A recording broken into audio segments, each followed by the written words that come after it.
ஜீவநீரோடை ஊழியங்கள் வழங்கும் இதயத்திற்கு இன்று ஒரு சிந்தனை.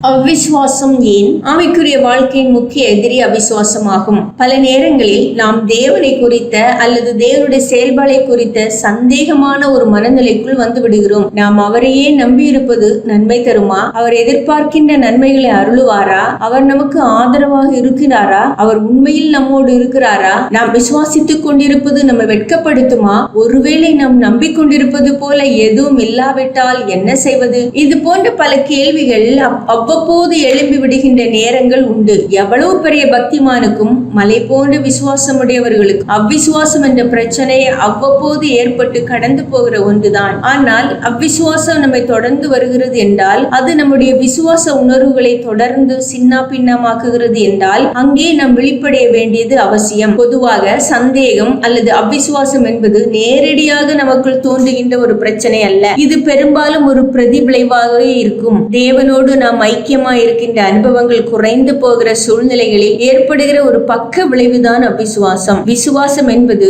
நம்முடைய தலையில் நாம உருவாக்கி வைக்கின்ற ஒன்றல்ல. நம்முடைய சுய முயற்சியாலும் பலத்தாலும் நமக்குள் நாமே தக்க வைத்து பராமரிக்கப்படுகிற ஒன்று அல்ல. தேவனோடு நமக்குள்ள தொடர்புகள், பழக்கங்கள், உறவுகள், ஐக்கியங்கள், ஈடுபாடுகள் ஆகியவற்றினால் நமக்குள் வளருகின்ற நம்பிக்கை உணர்வுகளின் விளைவுதான் விசுவாசம். ஆரோக்கியமாய் இருப்பதோ பலசாலியா இருப்பதோ உங்கள் மனதில் நீங்கள் ஏற்படுத்திக் கொள்ளுகின்ற தீர்மானத்தின் விளைவு அல்ல. நல்ல ஆரோக்கியமாய் இருக்கும்படி உங்கள் மனதில் ஆழமாய் யோசித்து விடுவதால் நீங்கள் ஆரோக்கியமாகி விடுவதில்லை. நீங்கள் நல்ல உணவுகளை நல்ல ஒழுங்கின்படி சாப்பிட வேண்டும். நல்ல உடற்பயிற்சிகளை செய்ய வேண்டும். சரீரத்தை நோய் நொடி தாக்காவண்ணம் காக்க வேண்டும். இதனுடைய விளைவே ஆரோக்கியம். அதுபோலவே தேவனோடு அனுதின வாழ்க்கையில் நாம் நெருங்கி வாழ்ந்து பழகி அவரை நமக்குள் கண்டு அவருடைய தொடுதலை உணர்ந்து அவருடைய சத்தத்தை ஆன்மாவில் கேட்டு இப்படியாக ஒரு தேவ தொடர்பின் வாழ்க்கையில் வளரும் போதுதான்